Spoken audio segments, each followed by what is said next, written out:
Bago po natin simulan, nagpapasalamat ako sa mga patuloy ninyong suporta sa ating channel. At kung di ka pa nakasubscribe, paki-click mo na ang subscribe button at bell icon para lagi kang update sa mga nilalabas ko na video at mag-iwan ng komento sa ibaba. Maraming salamat po.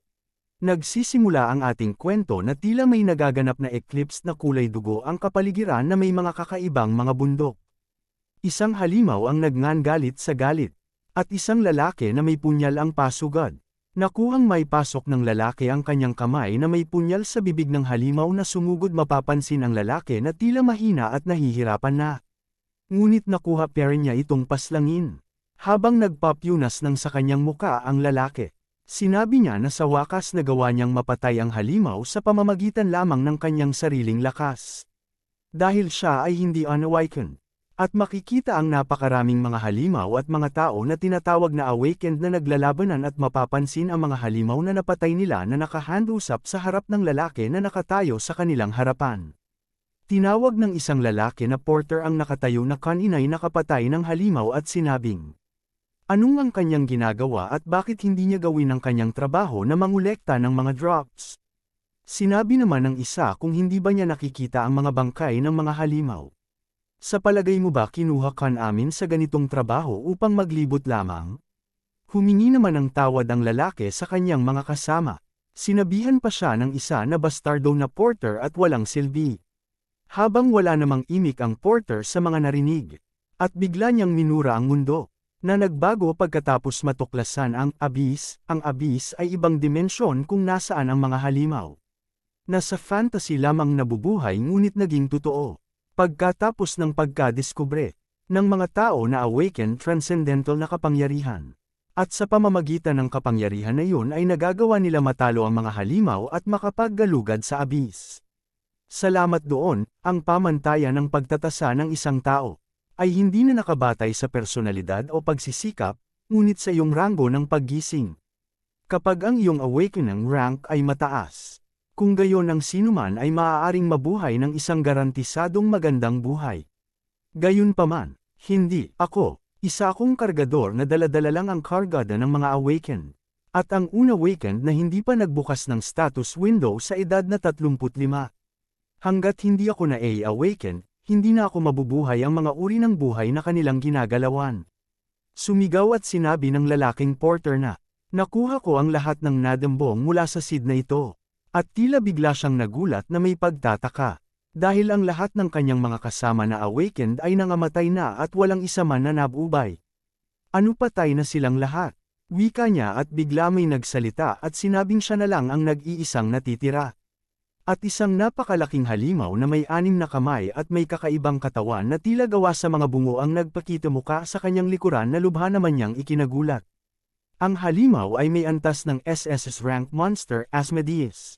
Bigla sumigaw at sumugod ang porter dahil alam niya na wala na rin naman siyang magagawa pa. At inigalaw ng halimaw ang kanyang mga kamay at sa isang iglap na putol ang braso ng porter na din iya na mamalayin. At bumagsak ay umiiyak sa sakit na nadarama. Anong klaseng wika ng porter nang di na niya natapos pa ang sasabihin? At biglang isang tila kuryente ang lumabas sa daliri ng halimaw na patungo sa ulo ng porter. Habang nakatutok ang tila parang kuryente sa kanyang noo, ano ito, wika niya at nagtanong sa sarili kung paano siya mamamete habang tumutulo ang luha sa kanyang mga mata na kasabay ng pag-agos ng dugo sa kanyang mukha. Ang kanyang mga magulang ay nangamatay sa isang car accident. At walang hanggan siyang binubuli sa school. At nabuhay siya nang hindi pinapansin para sa kanyang buong buhay dahil sa hindi siya na-awaken. Gayunpaman, ang kanyang buhay ay magwawakas na sa pamamagitan lamang ng pagdala ng mga kargo. A fucking loser itong buwisit na buhay na ito. At napamura na lang sa awakening. At bigla ang lahat ng kondisyon ng awakening ay nasiyahan. At tila napunta siya sa kakaibang dimension. At makikita ang isang puting nilalang na nakalutang. At may ginintuan na hagdan. Na ipinagtaka naman ng porter. Habang pinagmamasdan ang nilalang. Ano? Ako ay talagang wika ng porter at napatingin sa kanyang likod. At nakita ang kanyang sarili na nakahandusay na wala ng buhay sa harap ng halimaw. Iniisip niya na ang Asmodeus ay napahinto. Sinabi ng nilalang na, nakatutok ka sa isang tulad ng Asmodeus na humihinto. Habang tumatawa, Ikaw sino ka, wika naman ng Porter? Sino ang nakakaalam? Tinatawag ako ng ilan na, hari, wika ng misteryosong nilalang. Ngunit huwag mo na yun alalahanin pa. Sinabi ng nilalang habang nakaupo sa harap ng Porter na, ibibigay ko ang awtoridad sa iyo mula ngayon. Iniisip naman ng Porter na ang King Authority, na may pagtataka ano ang kanyang pinagsasabi. Ginawa bang ganito ang pagiging Asmodeus? Sinabi naman ng nilalang na hari, hindi magandang maging masyadong walang tiwala, na ipinagtaka naman ng Porter. Sinabi pa ng hari na, hinangaan ko lang ang iyong kalooban at tiyaga at pinili kita.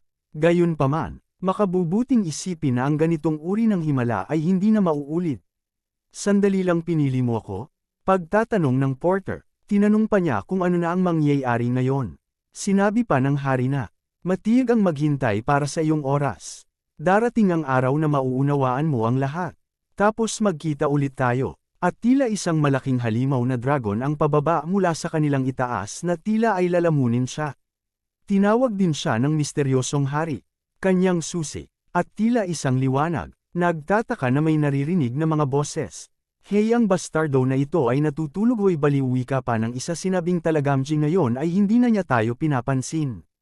Ngayon kailangan na natin siyang gisingin. At pagmulat ng kanyang mata, isang lalaki ang kanyang nakita na pasungab sa kanya. Good morning, wika ng lalaki sabay sampal sa Porter. Gising ka na ba ngayon, wika ng lalaki? Sus, nakikinig ka lang kapag binubugbog ka na, wika ng lalaki. Baehyukso. Pagtataka ng lalaki na Porter. Sinabi niya sa isip na may pagtataka na. Kamusta na kaya ang bastos na ng bully sa akin nung high school dito ngayon? Tinawag ng nagbabuli ang Porter sa pangalan na Taehyun. At tinanong kung bakit hindi siya nagsisilita habang sinasampal si Taehyun. Iniisip ni Taehyun na, siguradong nasa abis ako hanggang ngayon lang. Sandali lang ang authority, at binuksan niya ang kanyang mata. At may nakitang isang window na kakaiba sa lahat, na may pangalan niya na Kim Taehyun, edad, 19 years old, rank F-skill, Pre. At siya ay nagulat sa nakita. Status window. Ito ay 16 na taon na ang nakakaraan. Kung gayon ang ibig sabihin. Wika ni Kim Taehyun at tumawa ng malakas na ipinagtaka ng mga bullies. Ano nangyari, anong nangyayar sa siraulong ito, wika pa ng isa. Sinabi pa ng isa na nababaliw na siya. Minura ng bullies si Taehyun at sinabing, gusto mo pa talaga ang pambubugbog? Sabay isang mabilis na kamao ang papalapit sa kanyang muka, na nagawang masuntok ni Taehyun si Baehyukso. Hyukso, wika ng kanyang mga kasama na tila nagulat sa pangyayari. Sinabi naman ni Taehyun sa sarili na ang ibig sabihin ako din ay na-awakened habang may masayang ngiti sa mga labi. Mula sa itaas makikita ang layo ng inilipad ni Hayaso sa suntok ni Taehyun. At pinunasan niya ang kanyang mga luha sa mukha. Kim Taehyun, nababaliw ka na ba? At patuloy siyang minumura, wika ng dalawa habang pasugad gamit ang kanilang mga awakened ability. Ngunit naiwasan naman ito ni Taehyun. At sabay uppercut sa muka ng kalaban. At isa pang sipa ang natanggap naman ng isa. 35 years. Sa buong buhay ko bilang hindi awakened, ginawa ko lahat ng makakaya ko. Mula sa pangunahing pisikal na pagsasanay, sa lahat ng kilalang impormasyon tungkol sa abis at halimaw, kaalaman at iba't ibang kasanayan, kahit interpersonal na mga kasanayan sa labanan. Kaya walang paraan na matatalo ako sa mga hindi sanay na masasamang tulad mo na hindi man lang alam. At suntok at sipa ang samalubong sa kanila mula kay Taehyun. At bagsak ang dalawa, at sinabing syempre kailangan kong muling gawin ang pisikal na pagsasanay. At may napasin siya at may nagsabi na ang dami niyang kalokohan. Sinabi ni Hyukso na awaken, Kim Taehyun, at ito ay kanyang minura. Dinabi niya na mamatay na siya ngayon. At tila makikita si Hyukso na nababalutan ng mga bato sa katawan gamit ang kanyang awakened na ability. At isang mensahe ang lumabas, stone skin. Lumalakas sa mga batong lumalabas sa balat. At umatake si Hyukso gamit ang kamao na bato. At naiwasan naman ito ni Taehyun. Patuloy niya itong naiiwasan, ngunit tumalon si Hyukso upang maglangasad ng isa pang pag-atake. At isang malakas na impact ang nangyari ng pakawasak ng sahig. At nababalutan alikabok si Hyukso, ngunit sumugod naman si Taehyun mula sa likuran. Ngunit tila mapansin naman ito ni Hyukso. Sa pagsuntok ni Taehyun nagawa niyang patamaan si Hyukso ngunit nagulat siya na may pagtataka. Anong ginagawa mo, wika ni Hyukso habang nakangiti? At tila may mga tumalsik na dugo na mula sa kanyang mga kamay. Iniisip ni Taehyun na sinaktan lamang niya ang kanyang kamay. At isang suntok ang ibinigay ni Hyukso at tumilapon si Taehyun. Sa lakas ng atake ng Lanyang natanggap, tila nagtamo ng matinding sugat sa ulo si Taehyun. Sinabi ni Hyukso habang tumatawa na dapat alam mo ang iyong mga limitasyon habang kumikilos. Bumabalik ka na ba ngayon sa katinoan mo? Habang papalapit kay Taehyun, ikaw na hamak, hindi awakened na bastardo. Ano ang iyong gagawin ngayon?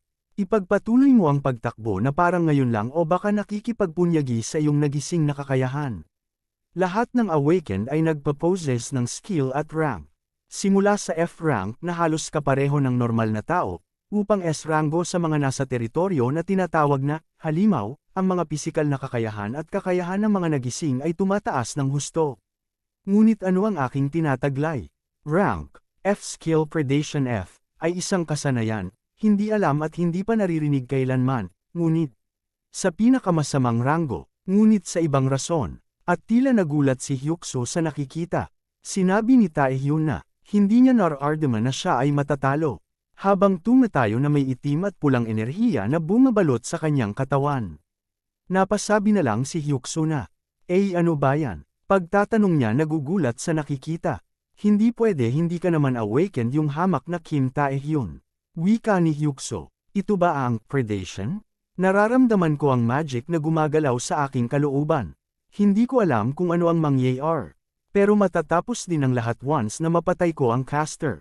At sumugod na si Hyukso. At ang kamay ni Taehyun. Tila pinigilan ang pag-atake ni Hyukso. At ang kanyang aura ay nagmamukang isang bibig ng malaking halimaw na mistulang maraming mga ngipin. At tila hindi naman makapaniwala si Hyukso sa nangyayari.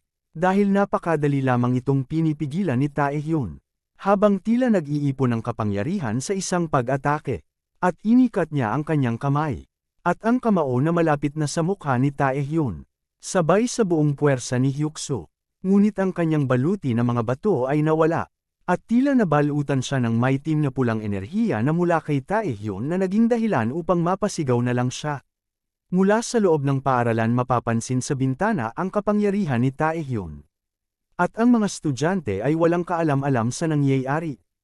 At biglang bumugso mula sa likod ang pulang kapangyarihan ni Taehyun. Sa kanilang labanan, makikita na si Taehyun at si Hyukso na halos wala ng buhay. Na bumagsak sa kanyang harapan. Sinabi ng system na ang predation ay nakumpleto na. Bilang resulta ng paghuli sa isang target. Ang iyong ranggo ay nagbago sa at may bagong skill. Ang skill na Stone Skin ay narehistro na. At yan po muna magtatapos, abangan ang next chapter. Salamat po.